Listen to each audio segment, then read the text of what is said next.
अब हम पढ़ेंगे गलता लोहा नामक पाठ। मोहन और धनराम इसके दो पात्र हैं और प्रस्तुत गलता लोहा कहानी के अंदर जातिगत भेदभाव का जो है यहाँ पर जातिगत भेदभाव दिखाया गया है। प्रस्तुत कहानी के अंदर जातिगत भेदभाव दिखाया गया है। मोहन के पैर अनायास ही शिल्पकार टोले की तरफ मुड़ गए। उसके मन में किसी कोने में शायद धनराम लोहार के ऑफर की अनुगूंज थी। अनुगूंज होता है प्रतिध्वनि, उसकी जो है आवाज़ उसके कानों में अभी तक गूंज रही थी, जिसे वह पिछले 3-4 दिनों से दुकान की ओर जाते हुए सुन रहा था। निहाई पर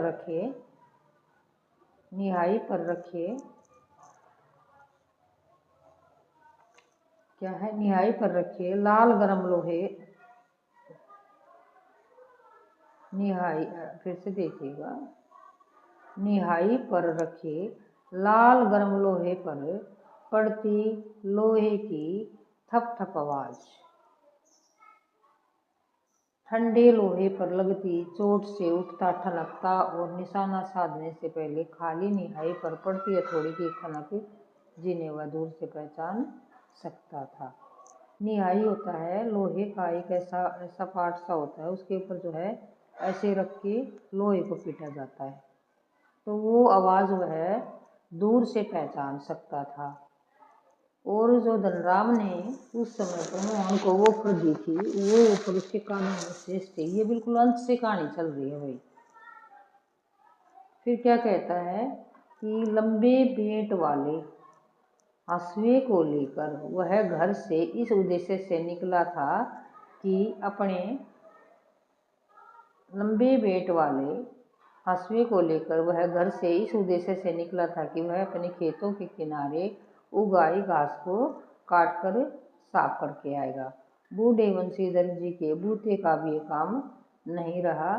यही क्या जन्म भर जिस पुरोताही के बल पर के बूते होता है सहारे पर, जिस पंडिताई करा करता भाई इसका फादर, उसके बूते पर ही उसने अपना घर चलाया था। अब भी वह वैसे काम कर पाते हैं। अब वैसे काम कहाँ कर पाते हैं? यजमान लोग उनकी निष्ठा और संयम के कारण ही उन पर श्रद्धा दिखाते हैं। वे निष्ठा रख रहे हैं कि हमारे पंडित जी हैं, लेकिन बुढ़ापा आ गया, जर्जर होता है, कमजोर कर देता है बुढ़ापा हर किसी को। तो कमजोर हो गया है, जर्जर होगा शरीर, अब उतना श्रम होता, मेहनत नहीं कर पाता उतनी जितनी पहले करता था। और व्रत उपवास भी ज़्यादा व्रत नहीं कर पाता है। सुबह सुबह जैसे उसके सहारा पाने की नीयत से ही उन्होंने गहरा निश्वास लेकर कहा था, क्या कहा था कि आज गणनाथ जाकर चंद्रदत्त जी के यहाँ रुद्री पाठ करना था। अब मुश्किल ही लग रहा है। यह 2 मील की सीधी चढ़ाई अब बूते की नहीं, एकाएक ना भी नहीं कहा जा सका, कुछ समझ में नहीं आता। यानी इसको जाना है लेकिन हिम्मत नहीं है। अभी ये पूजा के लिए जा रहा है लेकिन कुछ समझ में नहीं आ रहा, बूते की बात रही नहीं। आगे क्या कहता है, मोहन उनका आश्चर्य न समझता था। मोहन को उसकी बात ध्यान ही नहीं आ रही थी कि क्या कहना चाहते हैं पिताजी। तो लेकिन पिता का इस तरह से ऐसे अनुष्ठान कर पाने का न उसे अभ्यास है और न वैसी गति। पिता की बातें सुनकर भी उनका भार हल्का करने का सुझाव नहीं दिया, क्योंकि उसको पता ही नहीं क्या ही सुझाव देगा। जैसे हवा में बात हो गई हो वैसे ही अनुत्तरित रह गई, वैसे उसका कोई भी उत्तर नहीं आया, जैसे हवा में ही बात हो रही हो, ऐसा जो है उसको लगा।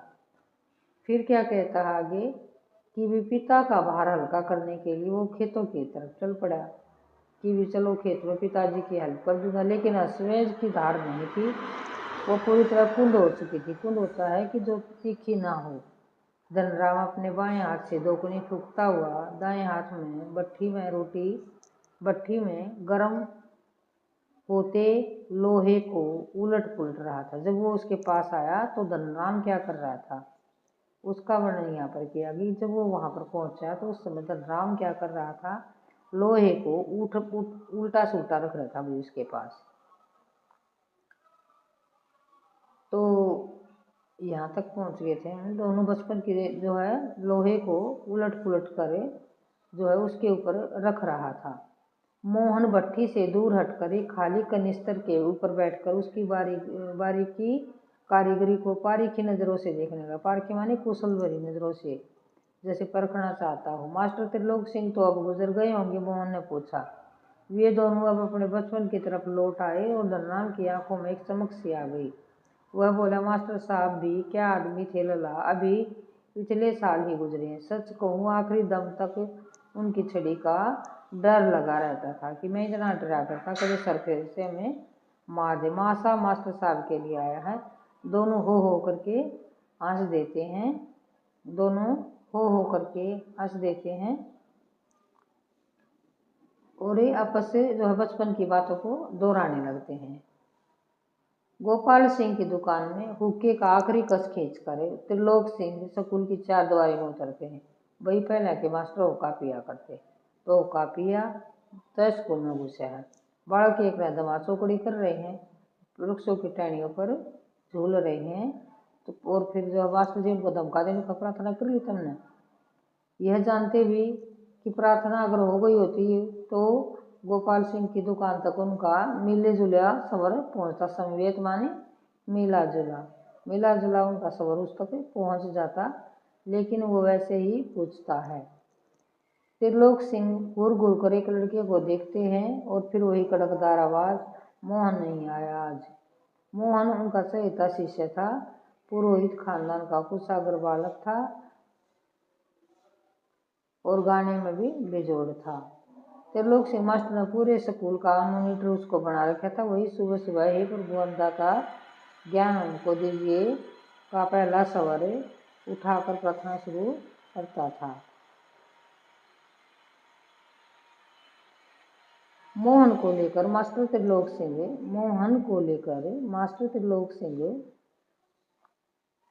क्या है, मोहन को लेकर मास्टर त्रिलोक सिंह को बड़ी उम्मीदें थी कि वे यो बड़ा होशियार बालक है, यो कुछ कर पाएगा।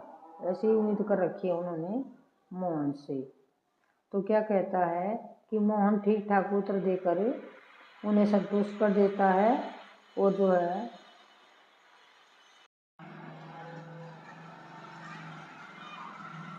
मोहन को मास्टर त्रिलोक सिंह से बड़ी आशाएं थी, बड़ी उम्मीदें थी कि कक्षा में किसी छात्र को कोई सवाल न आने पर मोहन से पूछते थे।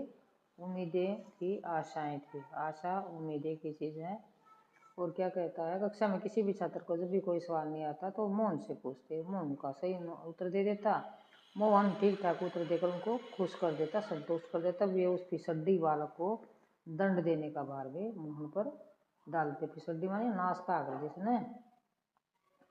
फिर क्या है, उसका कान, किसका, उस बालक का जिसने कुछ भी नहीं सुनाया, कुछ भी नहीं बोला, जो उसका कान पकड़, इसका कान क्या कहे, इसका कान पकड़ और 10 उठक बैठक लगवा इससे। किसको कहता है, मोहन को। मोहन चौधरी बना दिया। हुई मोहन लगा पड़ा है उनके साथ। तो कहता है कि जो है इसके साथ इसको दंड भी तेरे को ही देना है।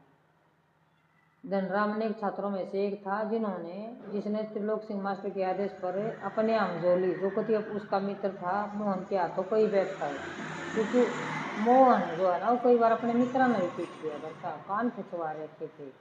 मोहन के प्रति थोड़ी बहुत ईर्ष्या रहने पर धनराम प्रारंभ से उसके प्रति स्नेह और आदर का भाव रखता था, क्योंकि वो होशियार था। वही एक वो पंडित का लड़का था, धनराम लोहार का लड़का था। इसका एक कारण ये भी था कि बचपन से ही मन में बिठा दी गई जातिगत हीनता के कारण धनराम ने कभी मोहन को अपना प्रतिद्वंदी नहीं माना, क्योंकि मोहन पंडित का लड़का है और धनराम लोहार का लड़का है।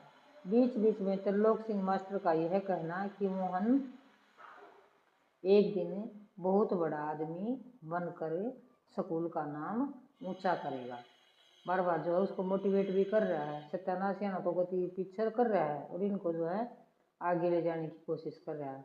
बल्कि एक टीचर का कर्तव्य होना चाहिए कि जो कमज़ोर बच्चे हैं उनको भी मोटिवेट करे। धनराम और धनराम, कौन है धनराम? लोहार का लड़का है, खेती है भाई, के बिना खेती के मजदूर परिवारों के लड़कों की तरह किसी प्रकार जो है तीसरी क्लास तक पहुंच गया है। स्कूल का मुंह भी नहीं देखा इसने, मुंह देख पाया था त्रिलोक सिंह मास्टर, बड़ी मुश्किल से आया था त्रिलोक सिंह मास्टर कभी कभार, उस पर कभी तो ध्यान दे देते थे। और एक दिन तो अचानक उन्होंने उठा लिया उसको, कहा ए धनुआ तेरा का पढ़ा सुना। 12 तक तो बेचारे ने किसी तरह याद करके सुना दिए, लेकिन बेचारे को 13 का नहीं आया। और वो 13 का पढ़ा ना यो उनकी जान का गाक बना। इस 13 के पढ़ा ना आया तो मास्टर ने कहा पिंडलिया पर अच्छी डंडी लगाई, और डंडी भी टूट गई, संटी भी टूट गई, और गुस्से में कह दी जा नाले पर तो दूसरी संटी तोड़ के ला, तेरे को 13 का पढ़ा याद कराऊंगा। फिर क्या होता है, त्रिलोक सिंह मास्टर का सामान्य सा नियम था क्या, सजा पाने वाले को अपना हथियार भी खुद ही चुनना पड़ता था, जिसका लागेंगे डंडा भी वो ही तोड़ कर लिया होगा। ठीक है, तो ऐसा ही उसके साथ बना बेचारे को, ये सजा पाने के लिए अपने लिए हथियार का चुनाव भी खुद ही करना यहाँ पर पड़ता है इसको। तो हथियार जो है ये खुद लेने जा रहा है, डंडी लेने गया, बलि का बकरा अपने से अधिक मास्टर के संतोष का ध्यान रखता है कि मास्टर को देख पतला तोड़ कर ले आया, इसलिए टहनी का चुनाव में ऐसे करता जैसे अपने लिए नहीं बल्कि दूसरे को दंडित करने के लिए हथियार का चुनाव कर रहा है। देखो कैसे भोले वाले बच्चे थे। धनराम की मंदबुद्धि रही हो या मन में बैठा हुआ डर, पूरे दिन गोटा लगाए पाछा भी डरते का बेचारे को वो पढ़ाई याद नहीं हो पाया। और छुट्टी के समय मास्टर साहब ने दोबारा पढ़ा सुनाने को कहा तो तीसरी सीढ़ी तक पहुँचते पहुँचते वह फिर लड़खड़ा गया, फिर भूल जाता है। लेकिन इस बार मास्टर त्रिलोक सिंह ने उसके लाए हुए बैंत का उपयोग करने के बजाय उसको जबान की चाबुक लगा दी। ये सबसे इम्पोर्टेंट बात इस पाठ की है भाई। यहाँ तक जबान की चाबुक कैसे लगाई कि तेरे दिमाग में निरा लोहा भरा है, इसमें विद्या का ताप नहीं लगेगा, और अपने बैग में दराती गाल कर लिया रोज की रोज, वो उसको पकड़ा दे है कि भाई तू है ना दराती धार ला दे, तू कड़ा पड़ जाएगा, किताबों का ताप तेरे दिमाग में नहीं बैठेगा। धनराम के जो है विद्या का ताप लगाने की सामर्थ्य धनराम के पिता की नहीं थी। धनराम हाथ पैर चलाने लायक हुआ था कि बाप ने, वो पहले के लोग भी क्या करते थे कि जो है वो उसको जो है काम पकड़ा दिया करते बच्चे को कि भाई चल तो यो काम कर ले, ठीक है जी, लग गया काम पे। क्या किया, उसने धोकनी पकड़ा देता है उसको। धोकनी क्या होती है, एक तो मास्टर पहले दराती गाल कर ले रहा बैग में, ठीक है, उसके बाद क्या करता है धनराम को पकड़ाता है जो कहीं ढंग की दार ला लेगी, फिर कहता है तेरे दिमाग में विद्या बैठेगी नहीं। धनराम हाथ पैर चलाने लायक हुआ था, उसके बाबू ने उसको, पिताजी ने उसको धोकनी पकड़ा दी फूकने के लिए, और सान लगाने के काम में उसको उलझाना शुरू कर दिया, वही घर पर काम लेना शुरू कर दिया। स्कूल में जो मास्टर पीट है और जो है उसको स्कूल से डर लगे, और घर पिताजी जो काम उससे करवा रहे हैं। फर्क इतना था कि जहाँ मास्टर त्रिलोक सिंह उसे अपनी पसंद का बैंत चुनने की छूट दे देते थे, वहाँ गंगाराम इसका चुनाव स्वयं करता था। ये गंगाराम कौन था, ये धनराम का पिता था। वो मास्टर जब डंडे मारा करता तो वो डंडा खुद तोड़ कर लाया करता, लेकिन उसका पिताजी गंगाराम जो है वो क्या करता था, वो डंडा भी उससे का उसके पिताजी का। गंगाराम तो उसको पीटने के लिए जो है ना डंडा का चुनाव खुद करते थे। तो क्या हुआ, जरा सी गलती होने पर क्या होता था, गलती होने पर छड़ बैंत हत्था ये मारने के हथियार ना उसके हाथ लग जाता तो उसी को अपना प्रसाद देता। प्रसाद का है पिटाई में। एक दिन गंगाराम अचानक चले गए और उसे धनराम सद्भाव से उनकी विरासत संभाल ली हुई, अपना पिता की जगह बैठ गया। पास पड़ोस के गांव वालों को याद नहीं रहा कि कब गंगाराम ऑफर को धनराम का ऑफर कहने लगे, कब जो है गंगाराम का बिजनेस धनराम के बिजनेस में बदल गया। आगे देखो भाई, प्राइमरी स्कूल की सीमा लांघते ही मोहन ने छात्रवृत्ति प्राप्त करके त्रिलोक सिंह मास्टर की भविष्यवाणी को किसी हद तक पार कर लिया। भाई मोहन होशियार था, वो अपना जो है थोड़े से ठीक ठाक नंबर ले गया। इसलिए कहता है कि जो है मास्टर की भविष्यवाणी को पूरा करने की कोशिश कौन कर रहा है, कौन कर रहा है, मोहन। कहता है कि साधारण हैसियत वाले, कौन है साधारण हैसियत वाला, उसका पिताजी है। किसका पिताजी, मोहन का। तो क्या कहता है, यजमानों की प्रोताई पंडिताई जो करता है, वंशीधर तिवारी का हौसला बढ़ गया। वंशीधर तिवारी कौन है? ये है मोहन का पिताजी। और वह भी अपने पुत्र को पढ़ा लिखा कर जो है बड़े आदमी बनाने का सपना देखता है।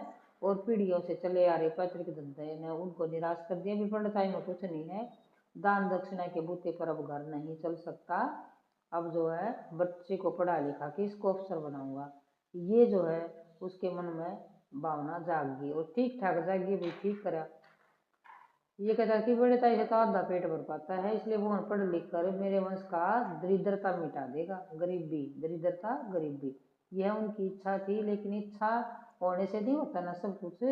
आगे की पढ़ाई के लिए ना गांव में स्कूल था, 4 मील दूर जाना होता था, 2 मील की पहाड़ी की चढ़ाई थी। बरसात होने के कारण रात को रास्ता में नदी की समस्या थी, पानी चढ़ जाया करता। तो वंशीधर जो है, वंशीधर हिम्मत नहीं हारता है और अब जो है लड़के का नाम स्कूल में लिखवा देता है। और मोहन भी जो है लंबा रास्ता दे पा जाते हैं, पैदल पैदल, और लंबा रास्ता जो है लंबा रास्ता तय करता है मोहन भी। और वो है पढ़ने के लिए राजी होकर स्कूल में जाने लगता है। तो छुट्टी के बाद जो बच्चा थक तो जाता है, क्योंकि बता ले रहा है कितनी दूरी पर स्कूल है। थका मांदा घर लौटता तो पिता पुराणों की कथाओं से विद्या व्यसनी, विद्या में जो विद्या का व्यसन जिसको लगा, विद्या व्यसन होता है आदत, विद्या की आदत जिसको है, बालकों का उदाहरण देकर उसे मोटिवेट भी करे, उत्साहित करने की कोशिश करता है। उससे आगे क्या हुआ, वर्षा के दिन थे, भाई नदी बता रहा है ना, नदी है रास्ते में। तो बारिश के दिनों में क्या होता है, नदी भर जाती है। तो क्या हुआ, वर्षा के दिन थे और वर्षा के दिनों में पार करने की कठिनाई जो है वो और ज़्यादा थी। कैसे थी कि वो चढ़ के आ जाती, नदी चढ़ जाती थी। और वंशीधर ने नदी पार के गांव के एक यजमान के घर मोहन का डेरा तक, जब ये जो है ना गांव के अंदर है ना एक, जिस दिन नदी जो है पानी ज़्यादा भर जाए तो इस यजमान के घर, जिसके घर वो पूजा पाठ करने जाता था ना, यहाँ पर आ जाकर घर के अन्य बच्चों की तरह खा पी कर मोहन खा पी कर स्कूल जाता। छुट्टियों में नदी पर उतार होने पर गाँव लौट, जब नदी उतराती तो वह आ जाता। संयोग की बात है कि एक बार छुट्टी के पहले ही दिन जब नदी का पानी उतार पर था, मोहन कुछ गशियारों के साथ नदी पार कर रहा था। तो क्या हुआ, तो पहाड़ी के दूसरी ओर भारी वर्षा होने के कारण अचानक नदी का पानी बढ़ जाता है। भाई नदी का पानी बढ़ जाने से जो है उसकी जान जोखिम में पड़ जाती है। पहले क्या हुआ, नदी में जो है झाड़ झंखाड़ आए, पहले नदी में झाड़ झंखाड़ आए, उसके बाद क्या आया, उसके बाद एक रेड़ा आ गया। झाड़ झंखाड़ और पत्तल आने शुरू हो गए। पहले तो झाड़ झंखाड़ और पत्तल आने, पात पतेल आने शुरू हो गए। और उसके बाद जो है अनुभवी गशियारों ने तेजी से पानी को काटा और आगे बढ़ने की कोशिश की। लेकिन किनारे पहुँचते पहुँचते मटमैले पानी का रेला उन तक पहुँच गया और वे किसी प्रकार से सकुशल इसे पार पहुँचाने में सफल हो गए। लेकिन एक दिन जो है नदी में बह गया होता है, ये बताने का प्रयास कर रहा है ये।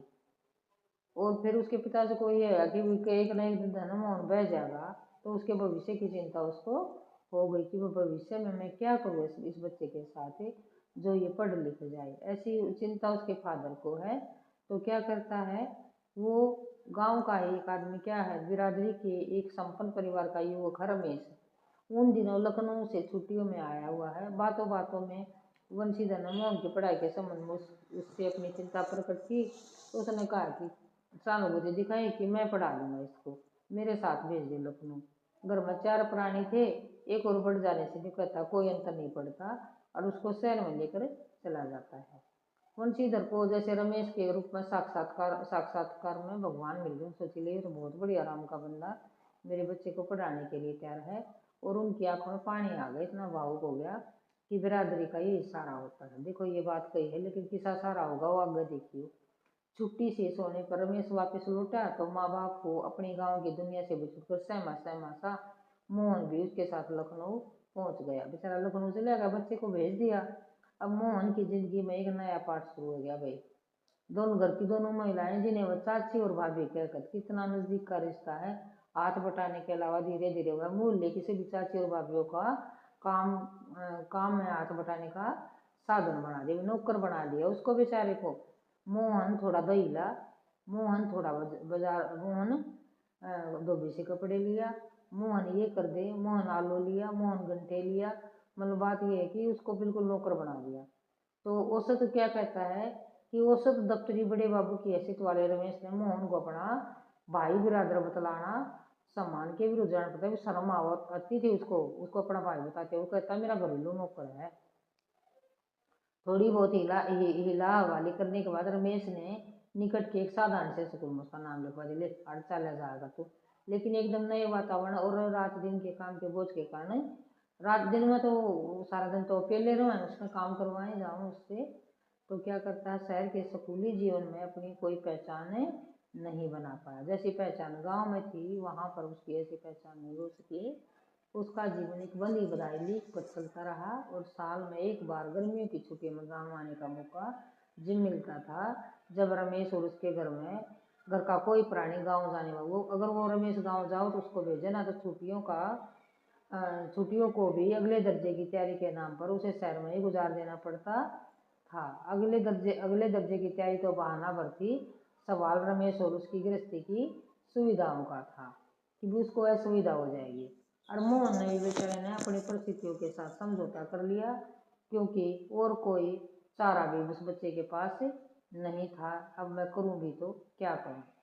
दुखी था, घर वालों को अपनी असली स्थिति बताता नहीं था, और वंशीधर उसका पिताजी जो उसके सुनहरे सपने देख रहे थे कि मेरा बेटा अफसर बनकर होगा। 8वीं की पढ़ाई समाप्त हो जाती है और मोहन गाँव आया हुआ था। तो क्या हुआ, मोहन गाँव आया हुआ है, जब वह लौट कर लखनऊ पहुंचा तो उसने अनुभव किया रमेश के परिवार के सभी लोग जैसे उसके आगे की पढ़ाई के पक्ष में नहीं, अभी स्कूल पूरा करवा कर आगे नहीं पढ़ाऊँ। बात घूम फिर कर जिस ओर से उठती उसी मुद्दे पर खत्म हो जाती। उन्हें तो नौकर बना लिया था, हजारों लाखों भी है, हमें मारे फिर रहे हैं, तो क्या करेगा। ऐसा पढ़ाई मत थको ना, तो कोई आदमी जो है ना कोई हाथ का काम सीख ले। ठीक से भाई उनका नौकर ठहरे हैं। उन जो है रमेश ने अपने किसी परिचित के प्रभाव से उसको तकनीकी स्कूल में, जिसको ITI कहते हैं, वहाँ इसको भर्ती करा देते हैं। और मोहन की दिनचर्या में कोई विशेष अंतर नहीं आया, काम सारे वही बेचारे थे। वह अपने पहले ही की तरह घरेलू कामकाज में व्यस्त है और 1.5-2 वर्ष तक जो है समय बीत गया। पैरों पर खड़ा होने के लिए बेचारा ने सोचा कि फैक्ट्री में चला जाऊंगा, फैक्ट्रियों के चक्कर लगाने लगा। छोटे से बच्चे की जान पर बनाई बेचारे की पे। वंशीधर ने जब मोहन के विषय में पूछता तो उत्साह के साथ उसकी पढ़ाई की बाबत बताने लगते। भी पहले जाऊँ उठे, ये यूँ करा है, ये यूँ करा है। मन ही मन में विश्वास था कि एक दिन बड़ा अफसर बनेगा। देखो कैसा धोखे में रखते हैं। और जब उसको असली बात का ज्ञान हुआ तो उसको बहुत गहरा दुख होता है। उस अपन मन की जानकारी देने का साहस नहीं जुटा पाया। धनराम ने एक दिन उनसे मोहन के बारे में पूछा कि भी घास का एक तिनका तोड़ करे,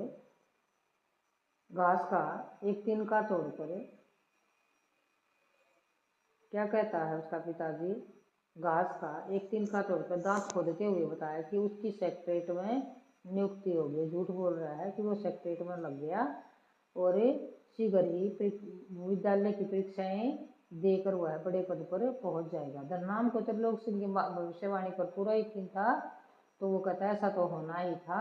और दांतों के बीच में तिनका दबाकर असत्य बात का दोष न लगने पर संतोष लेकर उसका पिताजी आगे बढ़ जाता है। इन धनराम के पूछने पर झूठ बोलता है।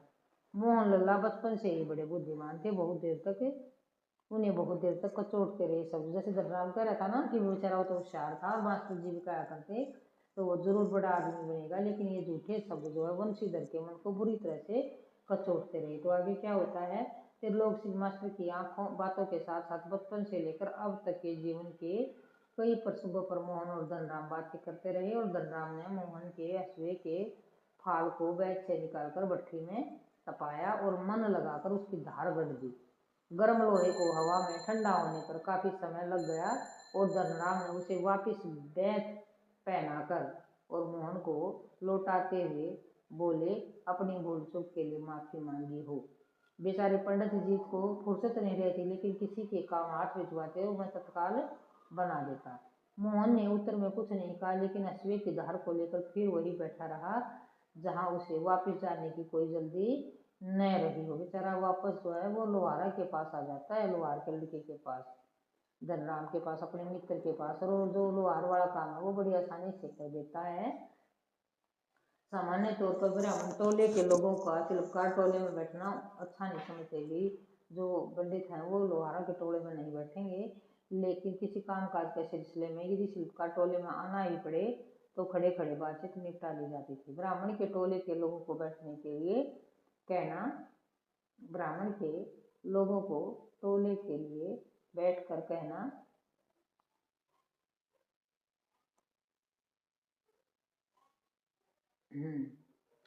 तो ब्राह्मण के टोले के लोगों को बैठने के लिए कहना भी उनकी मर्यादा के विरुद्ध माना जाता था कि भाई मर्यादा के विरुद्ध हम कैसे बैठ जाएं तुम्हारे साथ, क्योंकि तुम तो लोहार हो और हम जाट हैं, ना पंडित हैं। पिछले कुछ वर्षों से शहर में जा रहने के बावजूद मोहन गांव की मान्यताओं से अपरिचित ऐसा संभव नहीं था। धनराम ही मन उसके व्यवहार से असमंजस में पड़ा था, लेकिन प्रकट उसने कुछ नहीं किया और अपना काम करता रहा। आगे क्या होता है, लोहे की मोटी छड़ को भट्ठी में गलाकर धनराम गोलाई में मोड़ने की कोशिश कर रहा था। एक हाथ से संडासी पकड़ रहा, दूसरे हाथ से हथौड़ी की चोट मार रहा है, और वो सीधा उसका सिरा न फंसने के कारण लोहा उसे ढंग से मोड़ नहीं रहा है। और मुंह कुछ देर तो उसको काम करते देखता रहा, फिर जैसे अपना संकोच त्याग करे और लोहे को पकड़कर एक जगह जो है जाम करके और उसको सीधा कर दिया। धनराम के हाथ से हथौड़ा लेकर न पितौली चोट मारते बस हाथों से धोकनी ठोकर लोहे को दोबारा से भट्टी में गर्म करके फिर न्याय करके उसे ठोकते फिरते सुगढ़ रूप दे डाला। मोहन का ये ऐसा हस्तक्षेप और आकस्मिक ढंग से हुआ कि उस जो है क्या हुआ, मोहन का हस्तक्षेप इतनी फुर्ती और आकस्मिक ढंग से हुआ कि धनराम को चूक का मौका नहीं मिला और वह अवाक मोहन की तरफ मुंह पाड़े के मुंह पाड़े देखता रह गया, उसको देखता ही रह गया। ये दिखाया गया है ये फोटो के अंदर कि देखो कैसे उसने काम कर दिया, उसकी जगह पर बैठ गया है ये। आगे देखो एक दो लाइन और बाकी हुई। कारीगरी का इतना आश्चर्य नहीं हुआ, इतना आश्चर्य जितना पुरोहित खानदान के एक युवक को का इस तरह के काम से उसकी भट्टी पर बैठकर हाथ डालने पर हुआ था। वह संकित दृष्टि से इधर उधर देखने लगा और धनराम की संकोच और असमंजस और धर्म संकट की स्थिति में उदासीन मोहन संतुष्ट भाव से अपने लोहे की त्रुटिहीन गोलाई को जांच रहा था और उसने धनराम की ओर अपनी कारीगरी की स्वीकृति पाने की मुद्रा में देखा और उसकी आंखों में एक सर्जक की चमक थी जिसमें न स्पर्धा थी न किसी प्रकार की हार जीत का भाव। ये पाठ समाप्त होता है। जातिगत भाव भेदभाव का यहाँ पर वर्णन था और जो है कोई भी पेशा छोटा बड़ा नहीं होता। आवश्यकता जब उसको पड़ी तो धनराम वाला काम भी मोहन ने बड़ी आसानी से कर दिया।